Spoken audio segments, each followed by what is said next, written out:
This episode of Capes and Lunatics is brought to you by Tweaked Audio. Get awesome headphones, go to tweakedaudio.com and use the coupon code Southgate to get 30% off, free shipping, and a lifetime warranty. Or you can get there through the link on our website, southgatemediagroup.com. This is Luca Perich, and you're listening to the Capes and Lunatics podcast. Mark my words. Okay, there it is. Okay, I was waiting for the song! I had to go back. Hello. Yeah, everyone's rushing to get caught up. Hey, everyone! Hello and welcome once again to Superconnectivity. I'm your host, Charlie the Professor Esser. And with me, as always, is the Blue-Eyed Bomber from the Burger Pits. Phil me and Perich. Yes, the man not growing any quarantine facial hair, because he's not under quarantine. That's right. Yes, he is a necessary, essential employee, keeping people alive. Yep.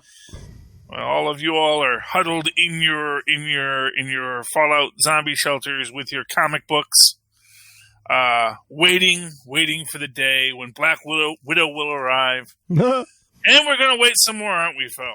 That's right. I'm bringing up the list now. Yes, because they announced when. Breaking news, everyone, when Black Widow's coming out and all the other Marvel movies. This is a mistake.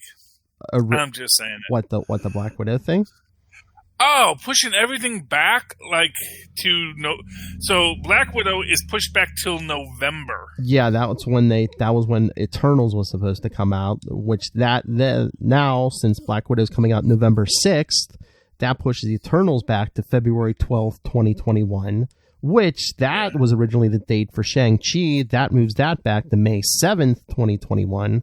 And that date was Doctor Strange in the Multiverse of Madness, which now opens November 5th, 2021.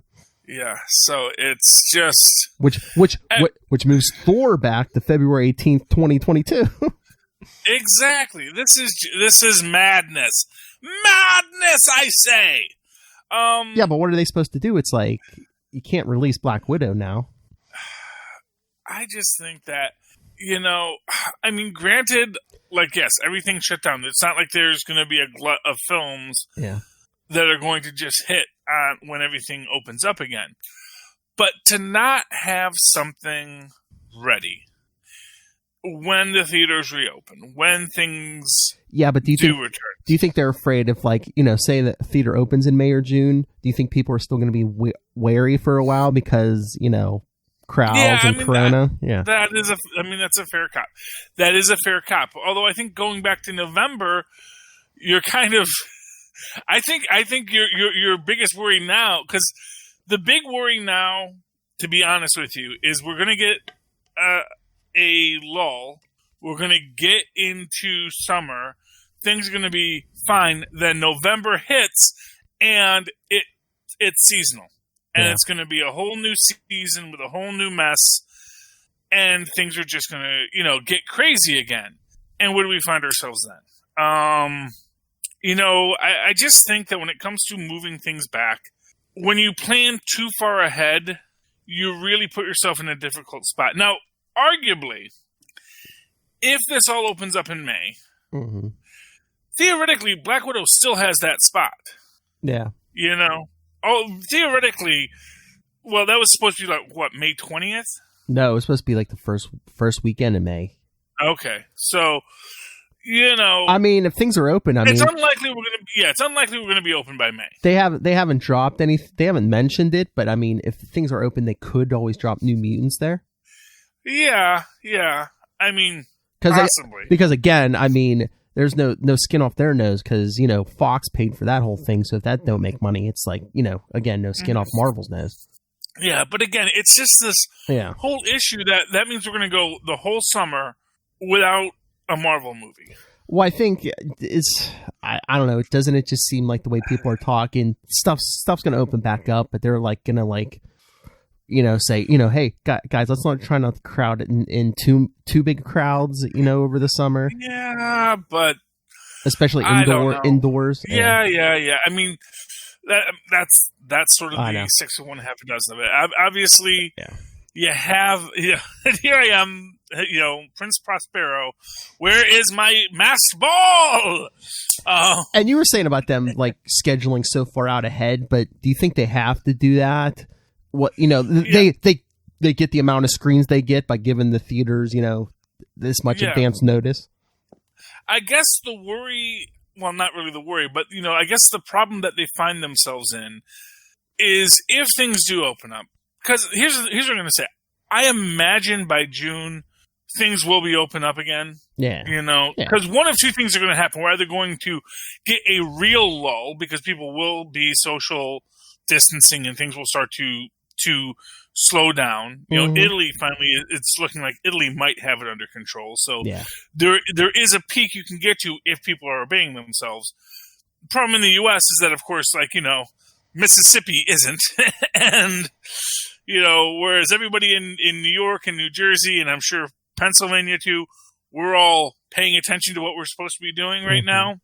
And Ohio even has been with Governor DeWine. They actually got props for whatever else for actually going ahead of the curve and really keeping themselves safe. Mississippi, Kentucky, maybe not so much, and maybe they're going to be the next hot spots, and that could be problematic for the nation as a whole, but we'll have to see what happens. But there's always the chance that, yes, come the summer months, it will start to fade away because it's going to have a harder time surviving in a nice hot environment, Yeah. Because it is going to be a really hot summer, I will imagine. Oh yeah, it was a warm winter. Won't have had. Well, one thing about it is when you don't have heavy plane traffic, which we have a massive drop in plane traffic right now. Oh yeah. Well, you don't create as much. You don't create as much CO2 and greenhouse gases.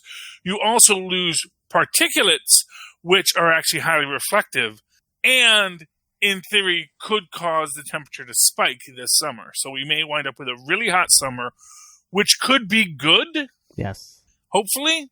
And hopefully will help us avoid a fall return of the coronavirus, but we don't know yet.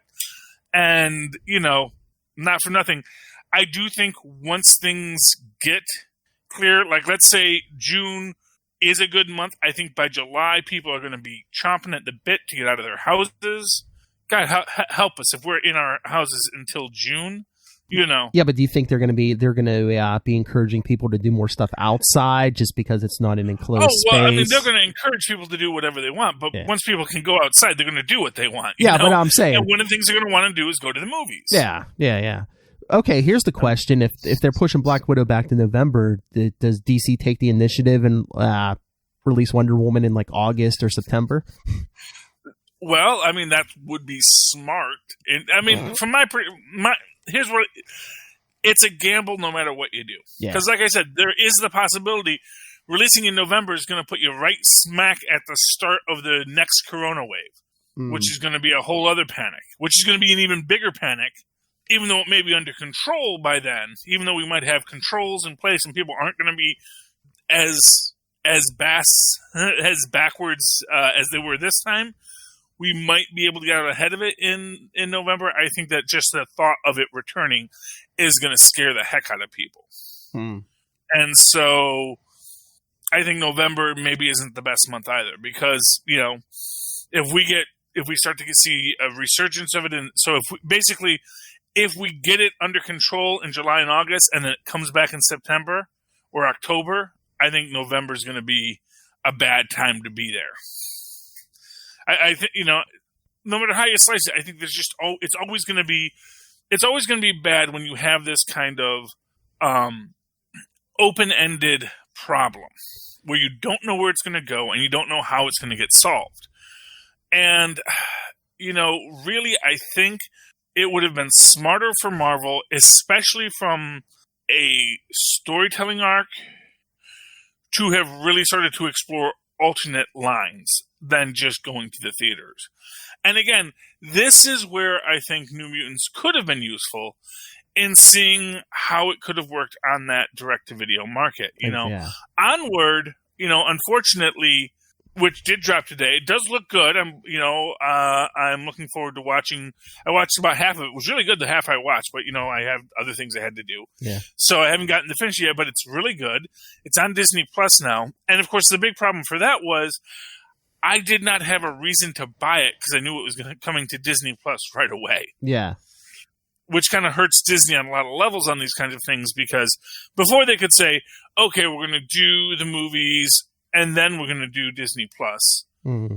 Now, it's like if they're going to release it on video on demand, they have to have a tight window on it and then not have it go immediately to Disney Plus. Mm-hmm. You've got to create a demand for it. And I think that might be a good thing to try with New Mutants. So let's say come May, theaters are still closed. I think that's where you do a test run with New Mutants, and not say New Mutants is going to come to Hulu or Netflix or anywhere else in the foreseeable future, but just say if you want to watch it, you can buy it for $20. Yeah. Or rent it for $20 even, You might sell it, you might sell it on that rental for $20, just because, look, there's no theaters, but people can download it, Yeah. or they'll have to figure out a system for it, or just do it as a video on demand. Just do it. Just do it now. Pay-per-view. Just do it now. I mean, your numbers will probably be good because, like, a lot of the TV shows can't, film or whatever right now. It's like, Yeah.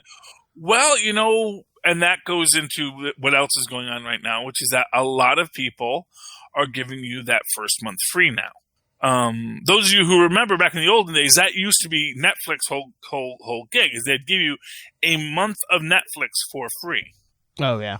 And that way you'd get into it, you'd get hooked, and then, of course, you forget it by the time it re-ups, Now with the whole 7-day... I'm waiting for the DC Universe to come back at 1 month free, because...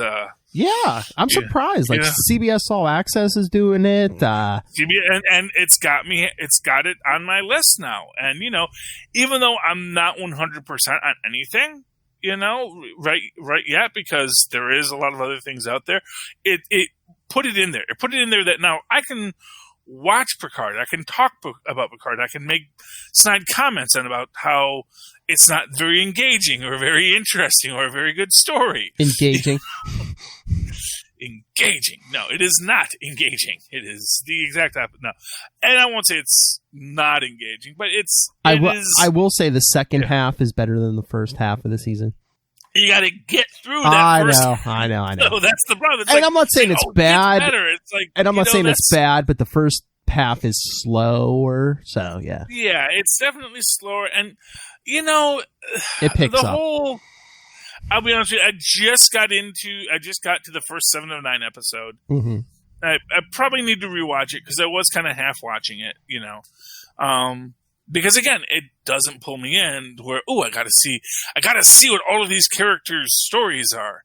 Mm-hmm. I'll be honest with you, the having Wolverine as the captain of the freighter that they take, yeah, was not a selling point. Oh. No, because it's like, why did we put Wolverine in Picard? We just did Picard and Wolverine in Old Man Logan. We don't need it again in Star Trek. Because no, you're going to tell me that's not supposed to be Wolverine. He's got freaking a shuriken sticking out of him. He's smoking a cigar. He's shirtless. He's got all the facial hair. Bub. What challenge? Well, they're not super spicy. They're mildly spicy. Enjoy the hot tamales, yes. Yeah, he wants to eat my hot tamale candies. You ever have the hot tamales? They're little cinnamon. They're like Good and Plenty's, but cinnamon flavored instead of licorice. I don't know. I don't like hot stuff. Yeah, no. Oh, you're not a Red Hots fan? No. See, I love those. Atomic Fireballs, one of my favorite candies. Oh, thank you, Jason. Yep. Yeah, Diana doesn't like the spicy candies either. Actually, what I really love is something called Mexican hats, which are real hard to find anymore. And they had like licorice, cinnamon, anise, like spearmint, and just really really harsh flavors. Very good. Oh, hey, while we were talking about all the free platforms giving out free content, did you see the link I shared the other day? Sirius XM, they what is it, till like May, I think? You get Sirius XM for free, all the channels. And you don't even have to put a credit card in, so you don't have to worry about like forgetting about it. Yeah, I think. But don't you still need like the equipment for it? No, you can download an app on your phone. Okay. No, that's nice. I mean, it's music, talk radio, all of it. Yeah. Yeah. I mean, commercial-free radio. Thank you very much. Okay, well, I have NPR for that. That's a selling point for Moz and Lilith. Commercial-free music. Yeah, well, people like that. I mean, they got politics, they got comedy. Yeah. Yeah, I'm sure they do. I know they have that. Who's that guy? Howard Stern. Howard Stern. Yeah, that's really all I know they have on there. Yeah. But I hear they have comedy stations like Dr. Demento kind of stuff. Yeah. Yes, they do. I do, because it's meant to be a candy to enjoy, not meant to burn your mouth. I do love all these TV talk show hosts and even like Howard Stern. They're all doing their shows from their houses now. It's like, we've been doing this for years. Yeah. Well, there you go. Yeah. It's cool. Yeah, I know Conan O'Brien had a whole thing where he was sending hands to people to simulate contact. It was cute. But anyway, yeah. So yeah, you have that. You also have Marvel Unlimited is now 1 month free. That's tempting to me. And again, it makes me wonder, why is DCU not doing this? Why? I don't know if there is a DC Comics app that's similar to Marvel Unlimited, but because it might bring me back. If you give me that month free, I might come back and I might stick around for a month. The closest thing is DC Universe because they have comics on there too. Yeah. Yeah. But yes, you're going to have tamales without the sauce, but they don't sell them at the store. We'd have to buy the tamales separate. This is actual meat tamales as opposed to the candy tamales that he's eating right now. I know it's nice. That's why I bought them. I know quality, son. Yes. What? Well, it's more more similar to Mike and Ike's than it is to Good and Plenty's. It's just Good and Plenty's is something that I also like that is an item that's actually very similar to Mike and Ike's or Good and Fruities. Anyway, where was I? Yes. I'm just looking at the list. So I'm interested in the Marvel Unlimited. I may get that because, trying to find comics to read nowadays. Oh, yeah. And, man, we were so desperate for that comic sub to be real. Mm-hmm. And as you read it out, it turns out there wasn't really a push behind it. It wasn't, approved by Marvel and DC or approved by the brick and mortars. It was just these guys who do have a way that they could have done it. Mm-hmm. And, but nobody, it was their idea. And it was a brilliant idea, but nobody else was ready to commit to it. So we are going without comic books for the foreseeable future. New comic books, at least. Well, that's the other thing. That's the other announcement today. Marvel, at least, told their creators to stop work, or at least on a third of the books. Yeah. So, and we don't know what they're going to be doing with the rest of them. But, I think because here's the thing. And this was the real thing when I was reading all of my books this week. Because, for those of you, because I didn't have new books, I went and said, well, what else is left on the shelf at my comic book store? And I went through and I said, hey, do you have this left? Do you have this left? Do you have this left? And I had them pull a bunch of stuff. Really upset at myself. One of the things that I missed that I didn't even realize was Strange Academy came out. Oh, okay. This month, and I completely missed it. So... But yeah, there is a series called Black Widows that was due for April that was clearly meant to lead into the Black Widow film because it's Black Widow, Illyana, the blonde one, and Red Guardian. Yeah, and there was a regular Black Widow series that was set to come out. Yeah. They had two things that were set to come out, and we also have the Taskmaster book that was also supposed to come out. I wonder if the movie's getting pushed back. I wonder if they're going to push those back too. Probably. That's Don't worry, it's not COVID. Well, I'm not in the same room with you, so I don't care. Yeah, no, I don't want our fans worrying. He coughed. Oh no! Or he's like, yes, we'll be dead soon, and we can get someone else in here. No, but you and that silly mustache. Master Doom will be have your job up on LinkedIn. Go back and look at my history. He's waiting, I'm sure. And you will find out I am right so much more often than I'm wrong. There he is. Oh, Master Doom. He does have a good baritone voice, though, doesn't he? Yes, he does. He exudes doom. I get so much right. Yes. So, if it's not Curtis Armstrong, perhaps Rob Southgate could be Dr. Doom in the new Fantastic Four film. I think we can all see that. I can see Rob as a megalomaniacal narcissist. I could see that as a role he could play. And you will find out I am right so much more often than I'm wrong.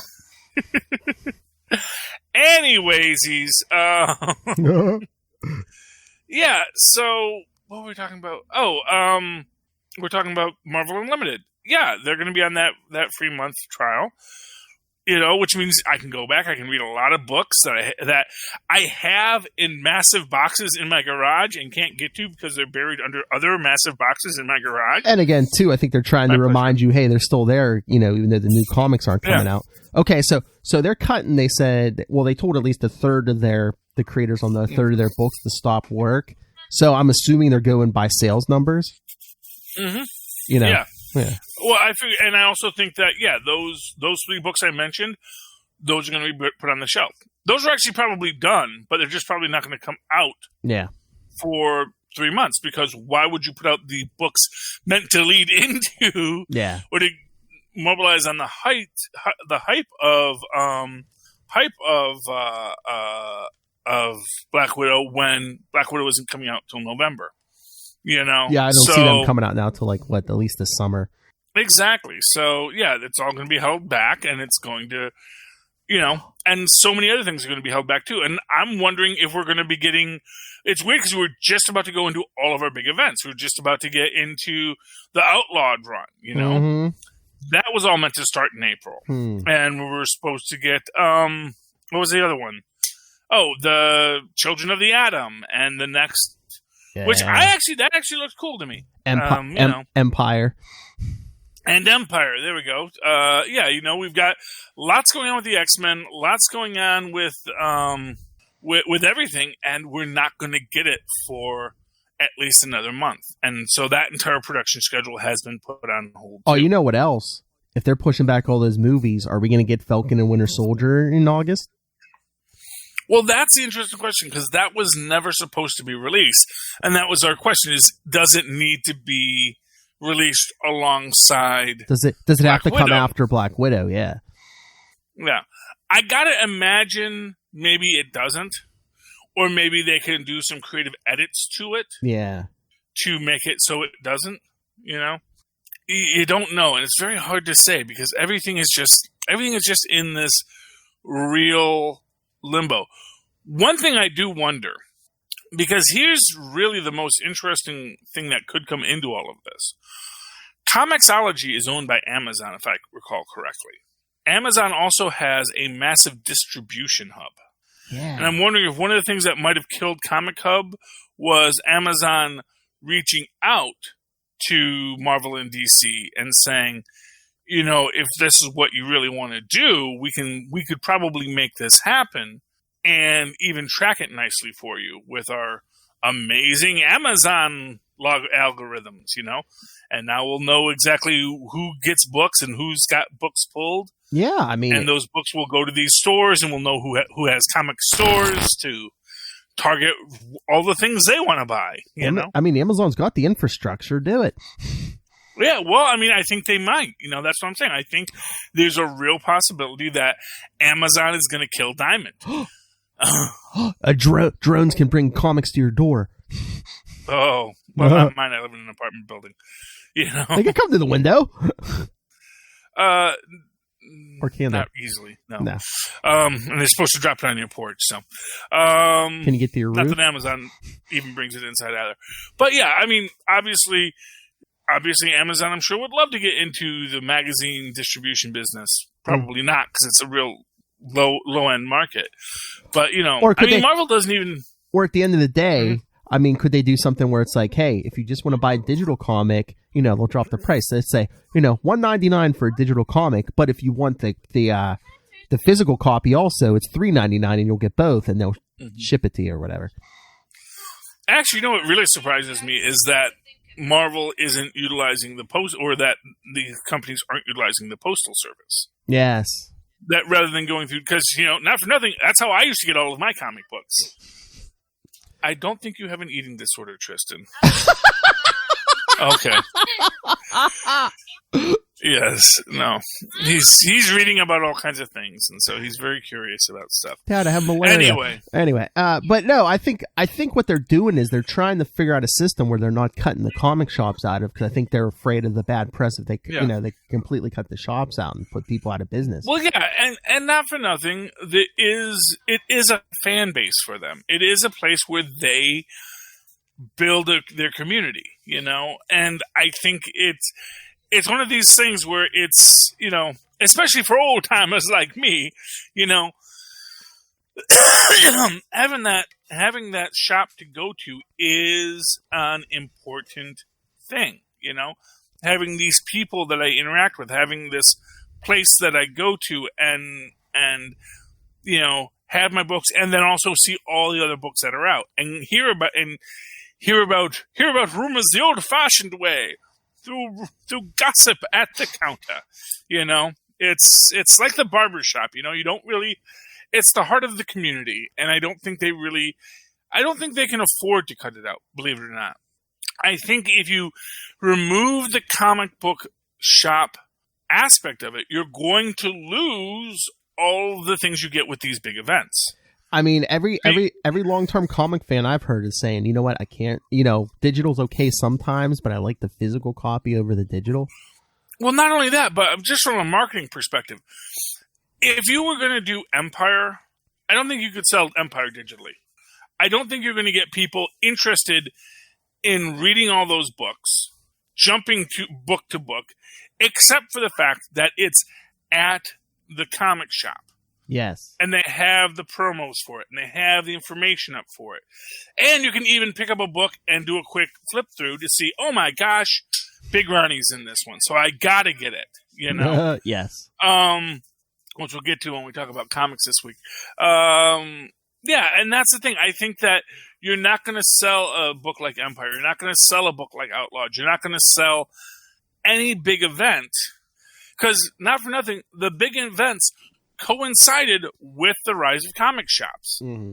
Prior to comic shops, you didn't have big events. You didn't have a Secret Wars, you know? Oh, no. You didn't have any of these things because what was the market for it? You know, granted, Secret Wars was literally, well, they're going to do a toy tie-in. But after that, because of the comic shops, I think that that's what built these things into becoming massive events that could be profitable. Well, yeah, because before the comic shops, all you had was the newsstands, and like you really couldn't do like a 12-issue Secret Wars because newsstand, you were never guaranteed to get the next issue of the, you know, whatever you were reading. Mm-hmm. And not only that, but even if not, a lot of kids didn't even have newsstands. Yeah, you know, I mean, or just like a spinner rack.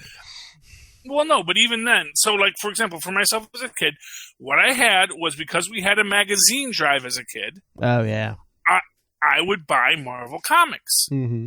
And I would do, you know, I got Marvel Team Up, and I think the first ones I got were like Indiana Jones and Conan the Barbarian, you know? Mm-hmm. Because they were tied into movie franchises. Yes. But then because I was reading Marvel Team Up as well, I got that sense of all the other characters out there. And I said, I want to read more of Fantastic Four. And then I would get Fantastic Four delivered and Captain America delivered and all of these things. But I was on that delivery schedule using that U.S. Postal Service, which again is why I wonder why Marvel isn't even thinking that that's the way to go with this.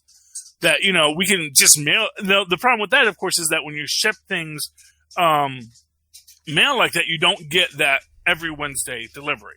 Yeah. You know, you because it's like third class media mail. Yeah. And media mail gets there when it gets there. Yeah. So it may not be practical to ship the boxes of books that way. But then again, maybe it would be, because first off, if you're shipping a box of books to a store, it's a lot of books. It's going to be trackable, and it's going to get there on time. Oh, yeah. USPS is really, really good at that. Just ask Amazon. That's why it's one of Amazon's biggest distribution routes, even though they're now using a lot more of, basically what amounts to a subcontracted Uber delivery service. Actually, really horribly run, by the way. You never work for one of those Amazon delivery services. And I think trust me on this. And I think some of the stores would appreciate the United States Postal Service doing it too, because right now I think Diamond uses UPS, and like I know my guy complains half the time because like there'll be like dented boxes and like some of the books. Yeah. I mean he'll get new books in, but it's like it's like you'll be like I can't sell these. Oh, so Diamond isn't even doing the deliveries? It's UPS doing the deliveries? At least around here, I think. Yeah, because I think. See, that disappoints me. Yeah, that makes me wonder what the heck is Diamond even doing then. Exactly. If they're literally just the middleman, then you know what? The printing house could probably ship it out themselves. Diamond. I'm telling you, they're a monopoly. They got a stranglehold on everything. Yeah. Well, the thing is, I think that what Diamond's it was trying was to cover. Diamond's trying to cover their own butts, is what they're doing. Well, what they're doing is they're basically showing how Strong they are. unnecessary they were, because essentially what it is, they were a benign monopoly. Yeah. Which meant that Marvel and DC, it was just they were the ones doing it. It was a simpler system. It wasn't hurting them to let Diamond be Diamond and to let them do the deliveries. Once Diamond made that choice to shut down, which arguably was a good choice on their own things. Hi, person, your name is written in Arabic, so I can't read it. I'm really enjoying being here. Well, we're glad to have you. Diamond, of course, had this benign monopoly. They were running their show, but at the end of the day, if it's not necessary, and then you pull the rug out from everyone, and you pull the rug out from everyone in a rush without letting them know, oh, hey, here's what we're going to do. Because that's the thing. It's like they didn't coordinate it. No, they just said, hey, we're shutting down. Good luck. Yeah, exactly. And that, I think, is going to kill Diamond. Because, like I said, Amazon is right there waiting to step in and say, hey, we can deliver your books. Because I think everyone has contracts, and I don't know what the smaller companies are going to do. But, if they anger, Marvel and DC, you got Disney and Warner lawyers ready to jump on you.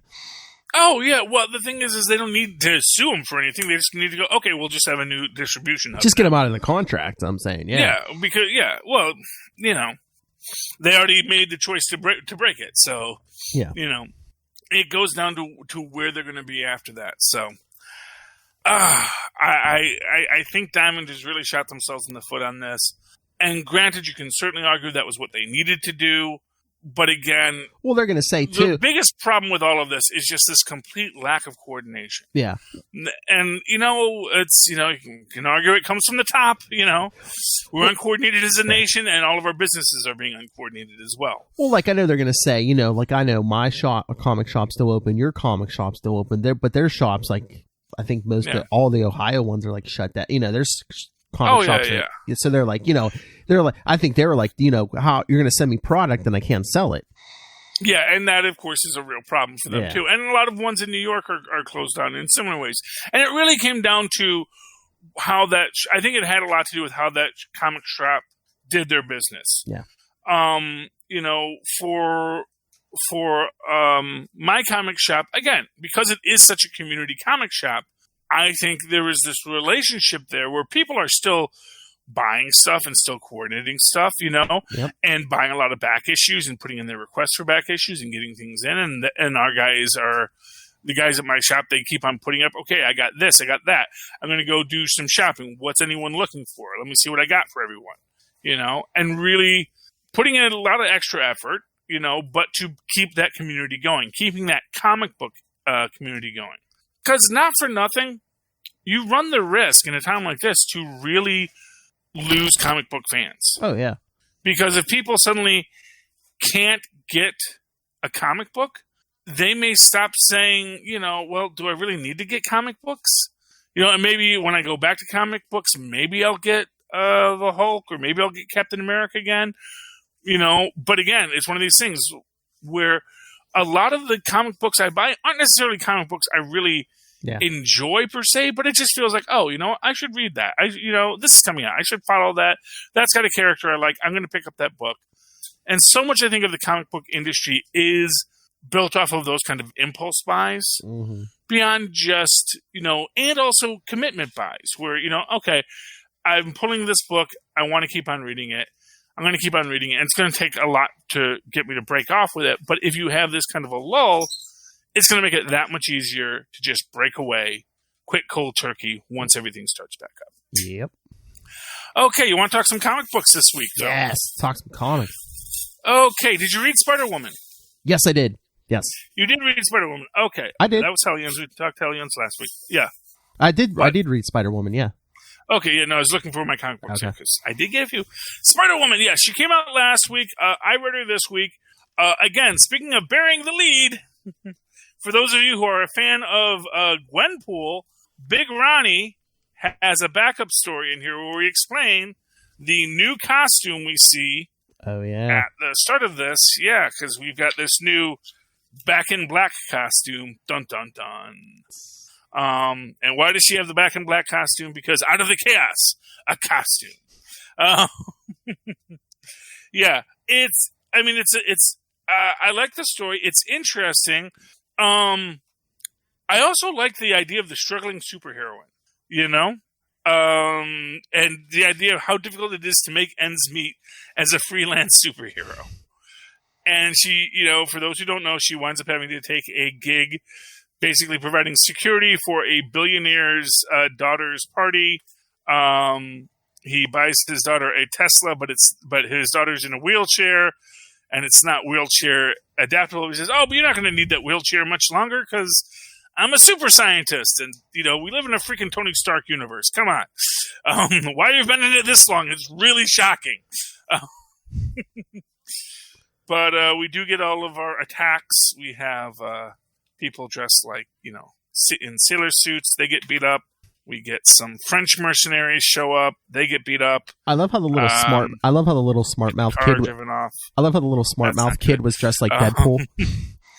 And we also see that throughout it, Spider-Woman is clearly having some kind of problems. She's got like a headache. She's not feeling well. She's not feeling herself. She's getting real aggressive. Then she starts throwing up green stuff, so that's crazy. We don't know what that's about yet. But she says she needs a nurse. And so next issue, whenever that comes out, we will see Night Nurse, We'll See You Now. Which I have to assume that's going to be the Night Nurse that we've seen in the Hawkeye comics recently. You would think. Linda Carter. Nope. Wait, where'd you go? I'm right here. Can you see me? Yeah, I can't hear you for some reason. Uh-oh. Are you plugged in? Yeah, this one doesn't have a... Oh, okay. Charlie Esser will be right back after these important messages. Hey, can you hear me? Yes, I've heard you the whole time. Can you hear me? Hear you. Why can't I hear you? Uh-oh. Oh, come on. Oh, that's why. Huh? I hit the speaker off button. Maybe when you put your comics down on the camera. Yeah, well, you know what it is? Because it's on a laptop. Oh, I hate laptops for this very reason. They have like little buttons where it's like, turn speaker off randomly on one of your buttons that you don't even know it's there. But, oh, yeah, boy, that's a bad one. But yeah, that'd be cool if the Night Nurse was, what was her name? Linda Carter from the Hawkeye series, yes. Yes. But then we realized that basically Big Ronnie makes Spider-Woman her new costume. Mm-hmm. But we see that the costume was sort of commissioned for her by an unseen villain. Bum, bum, bum. It has like sensors and stuff in it, yeah. Yeah. I'm wondering who that's going to be, man. Kind of got that smooth head, makes me thinking it might be the Chameleon, but at the same time, I'm kind of thinking whoever it is, you know who that could also be? That could be Aaron Stack, because he's got the trench coat on. Oh, maybe. Yeah. Yeah, or the Aaron Stack, from the that's in the Machine Man comic recently, which I didn't get to read yet. I have Machine Man number 2. But when he wore his old costume, he had the smooth head. So, and he actually does show up in Machine Man number 2, which I did not get the chance to read. We'll talk about that next week, because there won't be new comics next week. So I got to read all these comics I haven't read yet. Did you read Iron Age? I did read Iron Age. I read that. Yes. I liked Iron Age. Yeah, I liked it a lot. I like this Gears and Pete and the Wreckers. Yeah, I didn't read I really didn't read Machine Man's original series, but yeah, I'm pretty sure they're from his original series. Yeah. Oh yeah, well, Machine Man, he's had a lot of incarnations over the years. Yeah. And in fact, I think when we get to Machine Man, there's a whole thing where he's like sees his former body design. So I didn't read it yet. Could be interesting. So definitely want to get to that. Talk about that next week. But here, we're seeing the I really feel there is something weird going on with the AI revolution, because we see very clearly a lot of the robots aren't all that into revolution, because why would they be? That's always that thing about robot revolutions, is it always says much more about, humanity, that we think robots will want to destroy us, than it does about, robots. It's like, well, what would we do? Well, we would certainly kill each other and attack each other. Okay. Here, Tristan, answer this. Just see who it is. And give it to Mom if needed. And I was going to say, we got that, what's her face, Alkema or whatever. The one Ultron created. I'm like, watch Ultron be behind everything or something. Yes. So, yes. And she's good. Yeah. Was she always just like spiritual? Was she? I don't think, but he created her towards the end of the Avengers West Coast run. I believe, just like with Jocasta, when he made her from Janet Van Dyne's brainwaves, I believe that this one was made from Mockingbird's brainwaves. Interesting. And then, of course, we have Mr. Shapiro, our formerly sentient cat. Yes. But still there. Still catting it up. Goes out on his adventures and always comes back. Cat came back the very next day. Has a weird little catnip trip. Yeah, so I've thoroughly enjoyed Iron Age number 1, 2020. It's an anthology story. 3 riveting tales of the robot revolution. Yep. So definitely recommend that to people. Oh, hey, did you get a chance to read that Batman one? Yeah, and that's based on the old Batman cartoon show, right? Yeah, the animated series, yes. Yes, and I found that very interesting. I like her Lex Luthor cameo. And again, Lex Luthor just completely unable to guess secret identities. It's like, yes. What? But he wears a mask! It is very strange, that entire concept. I mean, it was just a quick little chapter 1, but again, it was only a 99-cent digital comic, so. Yeah, but it was certainly enjoyable to me. Oh, yeah. And what I can say about it is, yeah, it's just an odd. First off, it's nice to see it, and of course we got Tim Drake, not in it, but apparently, and the redhead who's like, well, you're clearly a family man. You're always adopting these orphans. He's like, well, technically they're my ward. Oh, are you talking about the shadowy figure? The shadowy figure? There was a shadow. I think you might have only been in 1 or 2 panels, but there's a shadowy figure, but everyone's saying that's Jason. That's going to be Jason Todd, Red Hood, because he was never in the animated series. In the animated series, they went right from Dick Grayson to Tim Drake. And yeah, everyone was always like, it was a kid's cartoon, so they didn't want to have to explain, the Joker bludgeoning a Robin to death with a crowbar. So, well, but you can always you can work around that. Yeah, which they did in. So I don't know if they're going to retcon it now and say, hey, there was this Robin who something happened in between the 2 Robins you saw before. Yeah, well, no, but he does specifically mention Tim. Oh yeah. Because the redhead is talking about it. Veronica Freeland, yeah.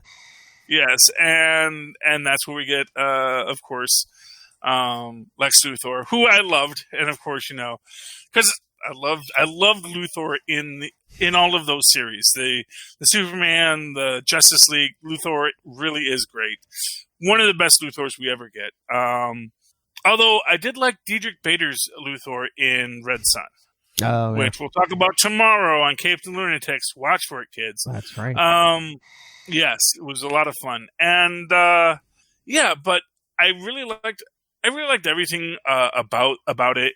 It's short, it's sweet, it's to the point, and Luthor's created a robot that can fly without jet propulsion. Because that's not a viable product to put on the market and make billions of dollars with. Of course, I guess the argument from Lex Luthor is I've already got billions of dollars. Yeah.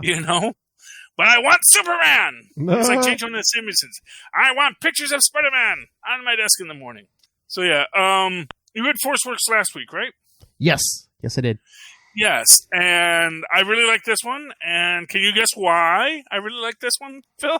Trying to remember. It's like I said, it's been a little over a week since I read it. Well, it's another one where it's like they buried the lead. Oh, who showed up? I'll give you a hint. He has a big crush on Maria Hill. Again, I can't remember. Who was it? MODOK! Oh, yes. Yes. The newest member of Strike Force. Now, who is sponsoring Strike Force? Or ForceWorks? Is this under Tony? Is this under Pepper? Is this just a random group of superheroes who are just hanging out one day? I'm trying to remember. I think it might just be S.H.I.E.L.D. or the government or somebody.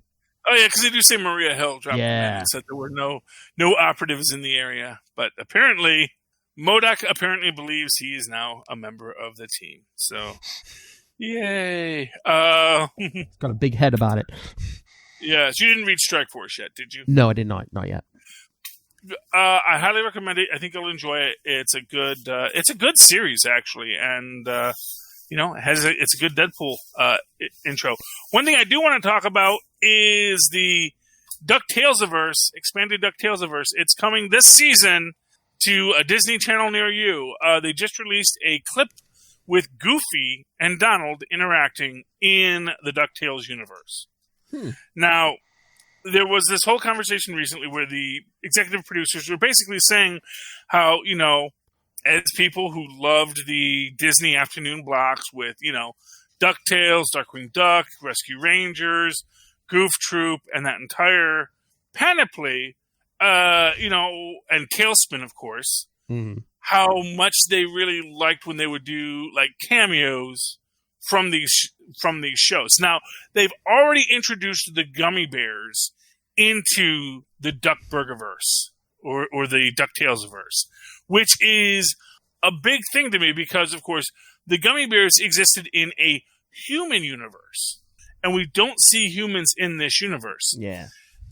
Now, and along those same lines, Rescue Rangers also existed in a human universe. And what's interesting with the introduction of Goofy is Goof Troop existed in a dog world, and although we see dogs in the DuckTales universe, we don't see them as the dominant population in Duckburg. Second-class citizens. Well, this is what I'm getting at. Are we going to find out that, no, there are humans in this world too. They just live over in the human parts of the world. Oh. The human parts of town. Just like there's, and like the only real cosmopolitan area is Cape Suzette. Cape Suzette is the one place where all the different groups mix, We're going to get Little Human Town. Little Human Town, yeah, man. Where are the humans at? So that, and if they introduce the gummy bears, my brain will explode. But the idea that maybe if you're going to, because that's the thing, we can accept the idea that, Goofy lives in the dog town and the ducks live in the Duckburg, and that really that there's just these parts of the DuckTales universe that is very central to people, to the different which is also a little disturbing in its own way too. But I guess if you think about it, like if you went to Africa, there are a lot of black people there. So, but they have white people that come in and live as well, and so you can have that, and, it's a little weirder when you're from America where we are such a diverse population to think about the fact that, that's how it is. And of course, growing up in the Midwest, there were lots of places where, there were parts that were very white, and you did not see anyone who was not white for a very long time. Oh, yeah. And so all these white ducks running around, it maybe isn't as weird as you think, except for the fact that Duckburg is clearly a major metropolitan area. That's where the theory breaks down, because these are major metropolitan areas.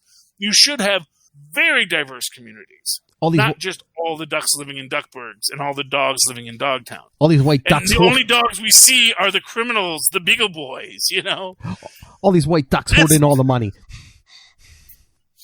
I'm just telling you, there's some conspiracies going on here. Like, unless we get some kind of either reboot or like Crisis on DuckTales verse or something. Yes. It's going to be interesting to see where we go with this, but it's exciting. I really want to see Cape Suzette and Baloo and Louie get into this. That will be good. Especially because I want to see Baloo meet Launchpad, and because I always thought it would be very funny to have, because Baloo's always that laid back, lackadaisical pilot, but then having to deal with Launchpad, like, no, you have to fly right. We need to. Seeing Baloo have to be like no. We need a flight plan. We need to know where. That's just comedy gold, and I can't wait to see it. That'd be awesome. I'm really excited about this season of DuckTales. It's going to be awesome. So, anyway, that's all I got, Phil. You got anything else? No. That's good. I think we hit a lot of stuff. We hit a lot. The comic book industry. So. We've shine light on Diamond and the comic book industry. Yeah, they're going down, man. They're going down like Carol Baskin. So what? It's Tiger King. You'll have to watch it on Netflix. Okay. But they just reopened her case, so bum. Carol Baskin's going down. You heard it here first. Mark my words. Okay, so Philip, how can people reach out and find you and talk to you and tell you all the things they want to, all the adventures they'd like to have? Well, if you'd like to get a hold of me, you can always email me, nightwingpdp@gmail.com. On Twitter, I am at nightwingpdp. And hey, if you want to contact Capes and Lunatics, email us capesandlunatics@gmail.com. Call the voicemail 614-382-2737. That's 614-38-CAPES.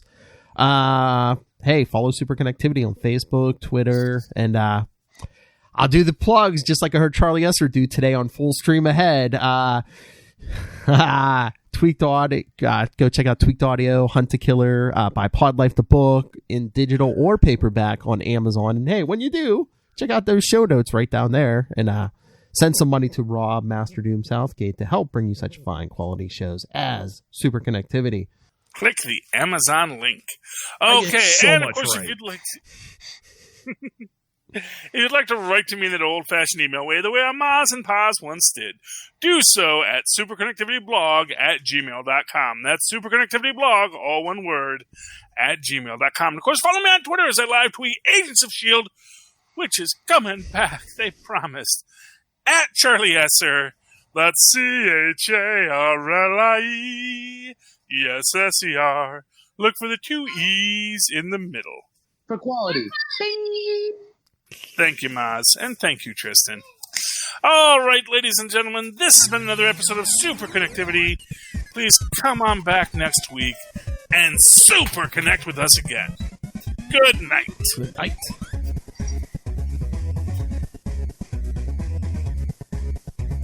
Good night, baby. See you in the morning, honey. Gotta drive the wife to work in the morning. Oh, she gotta work on a Saturday. Yeah. I feel that pain. She gotta work, man. She gotta work with people dying, too. COVID-19. She works in the hospital, so... God bless her. And wash your hands. My wife's life depends on it. That's right. Stay safe, people. Keep everyone else safe. Mm-hmm.